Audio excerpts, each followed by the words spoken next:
আজকে ডাভোসে chief adviser professor ইউনূসের আজকে চতুর্থ দিন। আজকেও সাতটা মিটিং ছিল। আমরা 3টা পর্যন্ত একটানা মিটিং হয়েছে। এটা 3টার পরে জাস্ট আগামী 2 ঘন্টার মধ্যে আমরা যাওয়ার প্রস্তুতি নিব এবং ইনশাল্লাহ আগামীকাল বিকালবেলায় আমাদের টিম দেশে পৌঁছবে।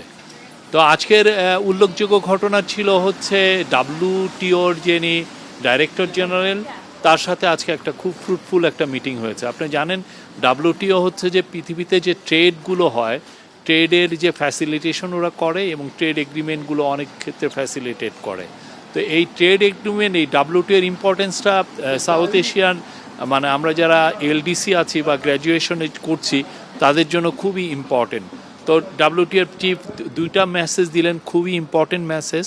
প্রথম মেসেজ হচ্ছে যে বাংলাদেশকে ওনারা হেল্প করবেন স্মুথ যাতে WTO LDC থেকে বাংলাদেশের গ্র্যাজুয়েশন হয়। বাংলাদেশ গ্র্যাজুয়েশন করতে চাচ্ছে মিডল ইনকাম কান্ট্রি হিসাবে। তো সেখানে কিছু কিছু সমস্যা তৈরি হতে পারে, বিশেষ করে যে সমস্ত কান্ট্রিতে, বিশেষ করে ইউরোপে আমরা এভরিথিং বাট আর্মসের আন্ডারে ডিউটি ফ্রি অ্যাক্সেস পাচ্ছি।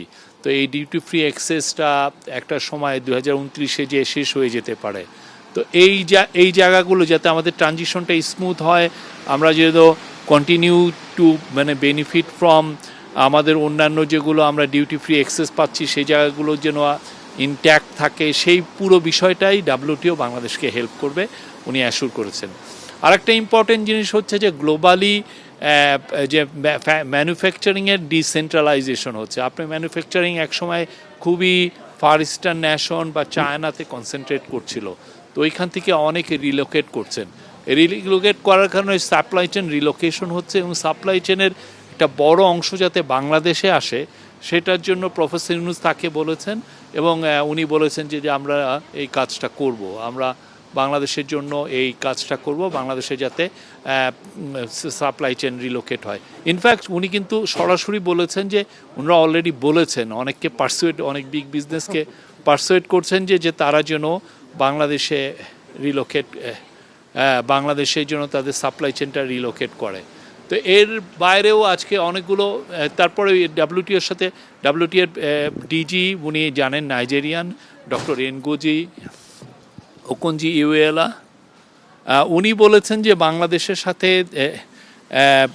WTOর নিবিড় সম্পর্ক তৈরি হইতে WTO কিছু কিছু এগ্রিমেন্ট নতুন করে করছে, সেটা যেন বাংলাদেশ র্যাটিফাই করে। বাংলাদেশের এই স্টুডেন্টদের যে অভূতপূর্ব আন্দোলনে উনি বিমোহিত হয়েছেন এবং উনি বলেছেন যে এটা ওয়ার্ল্ডের জন্য একটা মেসেজ এবং এটা একটা আনপ্রেসিডেন্টেড ইভেন্ট এই বিশ্বের জন্য। এছাড়া আজকে কয়েকটা বিজনেস মিটিং ছিল। ভিওন আপনি জানেন এরা বাংলানিক, তাদের সিইও গ্লোবাল চেয়ারম্যান, তাদের গ্লোবাল সিইও তারা প্রফেসর ইউনূসের সাথে দেখা করতে এসেছিলেন। তারা আসলে বাংলাদেশে আরও ইনভেস্ট করতে চায়, বাংলাদেশের বিভিন্ন সেক্টরে, বিশেষ করে মোবাইল ফিনান্সিং এগুলো ক্ষেত্রে তারা আরও ইনভেস্টমেন্ট করতে চায়, সেগুলো জানিয়েছে। আর এছাড়া আজকে রে দালিও, আপনি জানেন রে দালিও হচ্ছেন একজন আমেরিকান বিলিয়নিয়ার, খুব হেজ ফান্ডের যাকে জনক বলা হয়, ইনভেস্টমেন্ট কীভাবে করবেন সেইগুলো নিয়ে ওনার খুব বড় বড় বেশ কিছু ভালো বইও আছে। উনি প্রফেসর ইউনূসের একজন বড় ফ্যান এবং অ্যাডমিরার। উনি বলেছেন যে উনি ট্রাম্প অ্যাডমিনিস্ট্রেশন নিয়ে অনেক ধরনের কথা বলছে যে বাংলাদেশে এটা ট্রাম্প অ্যাডমিনিস্ট্রেশন আসার কারণে বাংলাদেশ একটু বিপাকে পড়বে। উনি এটা উড়িয়ে দিলেন যে এগুলো ট্রাম্পের ফোকাসটা আসলে বাংলাদেশের মতো দেশগুলোর জন্য না, বরঞ্চ আমরা মনে করছি, এটা আমাদের তরফ থেকে আমরা মনে করছি যে ট্রাম্প অ্যাডমিনিস্ট্রেশনে যেহেতু চায়নায় ফোকাসড এবং চায়নার উপরে কিছু ট্যারিফ ইম্পোজ হবে, তো চায়নার থেকে অনেক ফ্যাক্টরি, অনেক ম্যানুফ্যাকচারিং, বিশেষ করে যেগুলো লেবার ইন্টেন্সিভ ম্যানুফ্যাকচারিং ইউনিট, সেগুলো বাংলাদেশে রিলোকেট হওয়ার সম্ভাবনা আরও বাড়বে। আজকে দি ইকোনমিস্ট ম্যাগাজিনকে উনি ইন্টারভিউ দিয়েছেন, চাইনিজ একটা মিডিয়াকে ইন্টারভিউ দিয়েছেন, আরও বেশ কিছু জনকে ইন্টারভিউ দিয়েছেন আজকে। এছাড়া পতেঙ্গা সিপোর্টকে একটা সৌদি আরবিয়ান কোম্পানি বাংলাদেশে তাদের সাথে চুক্তি করেছিল আগের গভর্নমেন্টের সময়, তারা পতেঙ্গা সিপোর্টটাকে ম্যানেজ করছে। তারা বলেছে যে তারা $25 মিলিয়ন কিছুদিন আগে তারা অর্ডার করেছে পতেঙ্গা পোর্টের জন্য যাতে হেভি মেশিনারি যেগুলো দিয়ে কন্টেনার টানা যায় সেগুলো মেশিনারি ওনারা অর্ডার করেছেন চায়না থেকে, এবং আগামী সপ্তাহে আরও $25 মিলিয়ন মেশিনারি অর্ডার করবেন, এটা প্রফেসর ইউনূসকে জানিয়েছেন। এবং তারা বলেছেন যে তারা বাংলাদেশে আরও ইনভেস্ট করতে চায়। বাংলাদেশের প্রফেসর ইউনূস এইবারের দাভোসে এসে উনি বারবার বলছেন যে চিটাং পোর্টকে আমাদেরকে যে করে হোক এফিশিয়েন্ট করতে হবে। চিটাং পোর্টের এফিসিয়েন্সির উপরে বা চিটাং পুরো বে অফ বেঙ্গল জুড়ে যে আমাদের পোর্টের যে ইনফ্রাস্ট্রাকচার যাই আছে সেটাকে আমাদের একটা ওয়ার্ল্ড ক্লাস স্ট্যান্ডার্ড করতে হবে, যাতে এইটার উপর আসলে নির্ভর করছে আমরা বাইরের থেকে কত ম্যানুফ্যাকচারিং কোম্পানিগুলো কিভাবে বাংলাদেশে আসবে কি আসবে না। তারা আসলে দেখতে চায় যে পোর্ট এফিসিয়েন্সি কত। পোর্টে যদি দেরি হয় কোনো জিনিস প্রসেস করতে, তাহলে সমস্যা যেটা হয় যে সেক্ষেত্রে বড় বড় কোম্পানি যারা অর্ডার দেয়, মানে ওয়েস্টার্ন কোম্পানি যারা আমেরিকা বা ইউরোপের, তারা আসলে তাদের পণ্যটা খুব দ্রুত বানিয়ে নিয়ে দেশে আবার তাদের দেশে নিয়ে আসতে চায়, যে বায়াররা, ব্র্যান্ডরা বা রিটেলাররা। তো এর জন্য আপনার সাপ্লাই চেনকে স্মুথ করতে হবে। সেই জন্যই আসলে চিটাং পোর্টটাকে এই ইন্টারিম গভর্নমেন্টের মূল ফোকাসের জায়গা চিটাং পোর্ট। চিটাং পোর্ট যদি বাংলাদেশের ঠিক হয়, সেখানে যদি কনজেশন না থাকে এবং এইখানে যদি আমরা কাস্টমসের জন্য করাপশন যদি না থাকে, তাহলে যেটা হবে যে প্রচুর ইনভেস্টমেন্ট আসবে। তো এই পুরো ড্যাভোসের আজকে যখন আমির আলী রেজা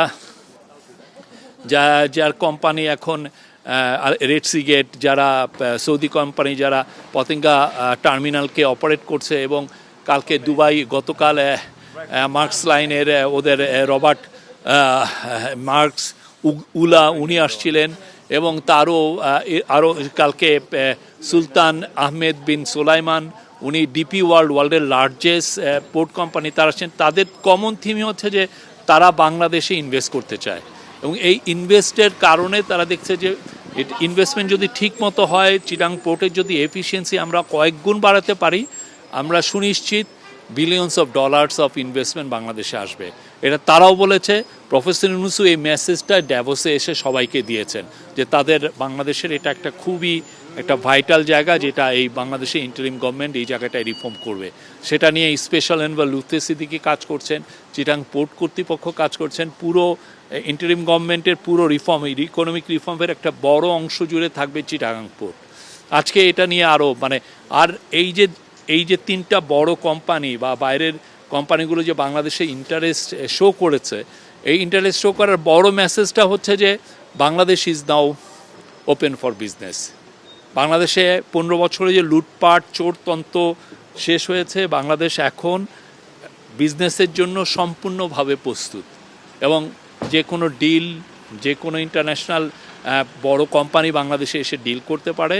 এবং আমরা আশা করছি যে ফরেন ডাইরেক্ট ইনভেস্টমেন্ট যদিও গত কয়েক মাসে কমে এসেছিল, জানেন এটা গত আওয়ামী লীগ গভর্নমেন্টেরই চলে যাওয়ার ইম্প্যাক্ট। এখন আবার আমরা আশা করছি যে আগামী বছর, বিশেষ করে এই 2025-2026-এ massive amount of foreign direct investment আসবে। এবং গ্লোবাল প্রফেসর ইউনূসের কথা, উনি চান বাংলাদেশ একটা বড় রকমের একটা এক্সপোর্ট হাব হবে, যেখানে বাংলাদেশের সমস্ত ছেলে মেয়ে বাংলাদেশের মিলিয়নস অফ জব এটা তৈরি করবে। সে লক্ষ্যে আমরা ড্যাভোসে এসেছি, এবং ড্যাভোসে আমরা বলতে পারি যে প্রফেসর ইউনূসের মেসেজটা ড্যাভোস খুব ভালোভাবে নিয়েছে। ড্যাভোসের মেসেজটা কি? গত 4 দিনে ড্যাভোসে আমরা কি পেলাম, এটা নিয়ে কোশ্চেন উঠতে পারে। আমরা যা পেলাম অভূতপূর্ব। আমাদের বিরুদ্ধে আপনি জানেন আমাদের নেইবারিং কান্ট্রির মিডিয়া ভয়ানক রকমের একটা ক্যাম্পেইন করছে। তারা বলতে চাচ্ছে যে বাংলাদেশে এক ধরনের ইসলামিস্ট গভর্নমেন্ট আসছে। দুনিয়ার এমন কোনো মিথ্যা কথা নাই, তারা প্রতিদিন প্রচার করছে। এবং এর ফলে যেটা হয় যে তারা চাচ্ছে যে বাংলাদেশের ব্যাপারে সারা বিশ্বে যাতে নেগেটিভ নিউজে ছড়িয়ে পড়ুক। কিন্তু আমরা ড্যাভোসে এসে দেখেছি যে পুরো উল্টো। সবাই প্রফেসর ইউনূসের লিডারশিপকে প্রেস করছেন। আজকে এই যে WTOর যে ডিজি ছিলেন, তিনি বলছেন যে তিনি বাংলাদেশের যে ওনার যে ইমেজের কারণে বরঞ্চ বাংলাদেশের প্রতি পুরো ওয়ার্ল্ডের অ্যাটেনশনটা ফিরে এসছে প্রফেসর ইউনূসের ইমেজের কারণে। বাংলাদেশে স্ট্যাবিলিটি ফিরে আসছে, এবং এই স্ট্যাবিলিটি যে ফিরেছে এটার দেখা যাচ্ছে, এটার পুরো মেসেজটা পেয়েছে গ্লোবাল যারা টপ বিজনেসম্যান, যেখানে পোর্টের যারা ইনভেস্টমেন্ট করতে আসছে, অন্যান্য বিজনেসের অনেকে এসছেন, টপ বিজনেসম্যান, রে ড্যালিও উনি আসছে কথা করতে, তারপরে economics magazine, financial Times magazine, সবার ফোকাসটা বাংলাদেশে। তারা দেখছেন বাংলাদেশ আবার গ্লোবাল ম্যাপে ফিরে আসছে এবং Bangladesh is ready for business. এই মেসেজটা এখানে লাউড অ্যান্ড ক্লিয়ার। আরেকটা হচ্ছে যে আমরা ইউরোপিয়ান দেশগুলোর কাছ থেকে অভূতপূর্ব আমরা সাপোর্ট পেয়েছি। আপনি জানেন গত মাসে ইউরোপিয়ান ইউনিয়নের 27টা অ্যাম্বাসাডার, 27টা দেশের মূলত মেজরিটি কান্ট্রিগুলোর অ্যাম্বাসাডার যারা অনেকে দিল্লিতে বেস, তারা এসেছিলেন পুরোপুরি তাদের সাপোর্টটা ইন্টারিম গভর্নমেন্টকে দিতে, জানাতে। ঠিক সিমিলারলি এখানে আসার পর আমরা ইউরোপিয়ান ইউনিয়নে মূলত যিনি ছিলেন জার্মানির চ্যান্সেলর, জার্মানির একজন খুব ইনফ্লুয়েন্সিয়াল মিনিস্টার, তারপরে হচ্ছেন সুইস মিনিস্টার এবং ইউরোপিয়ান অনেক লিডার, তারা এসে নিজের অকুণ্ঠ চিত্তে তাদের সাপোর্টটা ইন্টারিম গভর্নমেন্টকে জানিয়ে যাচ্ছেন। ইন্টারিম গভর্নমেন্ট রিফর্মের ব্যাপারে তারা সন্তোষ প্রকাশ করছেন এবং তারা মনে করছেন যে বাংলাদেশ যে ডেমোক্রেটিক ট্রানজিশনে আছে সেই ট্রানজিশনটা কমপ্লিট হবে একটা ফ্রি ফেয়ার ইলেকশনের মাধ্যমে। এবং এর ছাড়া অন্যান্য দেশের যে সাপোর্ট আমরা পেয়েছি এখানে এসে, বিশেষ করে আসিয়ান লিডাররা সবাই এসে স্যারের সাথে দেখা করেছেন। আসিয়ানে আনোয়ার ইব্রাহিম ছিলেন, সিনাওয়াত্রা যিনি থাই প্রাইম মিনিস্টার, তারপরে ভিয়েতনামের প্রাইম মিনিস্টার, তারা ছিলেন, তাদের সবার সাথে কথাবার্তা হয়েছে এবং আমরা অভূতপূর্ব সাড়া পাচ্ছি। এবং আমরা আশা করছি যে আমরা যেই প্রফেসর ইউনূস যে এই মুভটা নিয়েছেন যে আসিয়ানের মেম্বারশিপ বাংলাদেশের যে করেই হোক বাংলাদেশকে আসিয়ানের মেম্বার করতে হবে, তাহলে যেটা হয় যে বাংলাদেশ সাউথ ইস্ট এশিয়া এবং সাউথ এশিয়ার একটা ব্রিজিং পয়েন্ট হিসেবে এমার্জ করবে এবং এটা বাংলাদেশ তার জিও পলিটিক্যাল একটা লোকেশনের যে অ্যাডভান্টেজটা পুরোপুরি নিতে পারবে। তো সে আলোকে আমরা দেখছি যে ইনক্রিজিংলি প্রফেসর ইউনূসের এফার্টের কারণে আসিয়ান লিডারদের মধ্যেও একটা বড় রকমের ইন্টারেস্ট তৈরি হয়েছে বাংলাদেশকে নিয়ে এবং আশা করছি এটা এখন ওরা বলছে যে Bangladesh can be a sectoral dialogue partner, কিন্তু ইভেনচুয়ালি এমনও দিন আসতে পারে আসিয়ান মনে করবে যে না, বাংলাদেশকে তার মেম্বারশিপ করে নেই এবং আমরা সেই দিনের দিকে তাকিয়ে আছি। আরেকটা মেসেজ হচ্ছে যে বাংলাদেশের যে রিফর্মের দিকে যে দেশটা এগিয়ে যাচ্ছে সেটাও কিন্তু সবাই সন্তোষ প্রকাশ করেছেন। পুরো বিশ্ববাসী, আপনি ইউএন জেনারেল অ্যাসেম্বলি বলেন, বাকুতে COP29 সামিট বলেন বা D8 সামিট, পুরো বিশ্ববাসী দেখেছে যে বাংলাদেশে কি অভূতপূর্ব চেঞ্জ এসছে। সেই চেঞ্জের আলোকে আজকে এবারে ড্যাভোসটা এমন একটা জায়গা যেখানে পাবলিক সেক্টর, প্রাইভেট সেক্টরের সমস্ত লিডাররা এখানে আসেন। এখানে আসলে বোঝা যায় যে আপনাকে রিসিপশনটা কেমন দিয়েছে। তো এখানে professor Yunus got a rock star reception. যদিও উনি এখানে আগে অনেকবার এসছেন, কিন্তু তখন এখানে এসেছিলেন উনি মাইক্রো লেন্ডিং, তারপরে সোশ্যাল বিজনেস চ্যাম্পিয়ন হিসাবে, হ্যাঁ, গ্লোবাল একটা সেলিব্রিটি হিসাবে। বাট এবার এসছেন উনি গ্লোবাল একটা লিডার হিসাবে, একটা দেশের 171 মিলিয়ন পিপলের লিডার হিসাবে উনি এসছেন। তো এই যে লিডার হিসাবে ওনাকে যেই ধরনের রিসেপশন, এটা অভূতপূর্ব। ওনাকে টাইম ম্যাগাজিনের ড্যাভোস নিয়ে টাইম ম্যাগাজিনের যে লিড স্টোরি করেছে, ওইখানের টাইম ম্যাগাজিনের ফ্রন্ট কাভারে উনি ছিলেন এবং পরে ইয়েতে দেখেন গত 4 দিনে উনি প্রায় 50টার মতো মিটিং করেছেন এবং ড্যাভোসের আপনি এক স্টেপ দেওয়ার সাথে সাথে দেখা যায় একজন লিডার এসে ওনাকে হাক করছেন। একজন এসে এমন হয়েছে যেমন ইন্ডিয়ান কেরালা বংশোদ্ভূত লুলু গ্রুপের যিনি এম.এ. ইউসুফ আলী হঠাৎ করে এসে স্যারকে জড়িয়ে ধরলেন, যে স্যারকে জড়িয়ে দিয়ে বলেন যে আমি তো আপনার খুব বড় ফ্যান। আপনি জানেন লুলু গ্রুপ খুবই বড়, পুরো মিডিল ইস্টে তাদের প্রচুর রিটেল চেন, রিটেল শপ উনি বলছেন যে উনি বাংলাদেশে চিটাগাং এবং ঢাকায় লুলু হাইপার মার্কেট ওনারা করবেন। তো এটা তো বাংলাদেশের জন্য যেই জায়গায় চলে গিয়েছিল একটা রোগ স্টেট হিসাবে, একটা গ্লোবাল প্যারিয়া স্টেট হিসাবে, একটা করাপশন, একটা চোরতন্ত্র হিসাবে, সেই জায়গাতে বাংলাদেশ যে 6 মাসে 5.5 মাসে এই জায়গায় রিটার্ন করবে, যেখানে গ্লোবালি সবাই এসে এই গভর্নমেন্টকে সাপোর্ট জানিয়ে যাচ্ছে, এটা তো অভূতপূর্ব।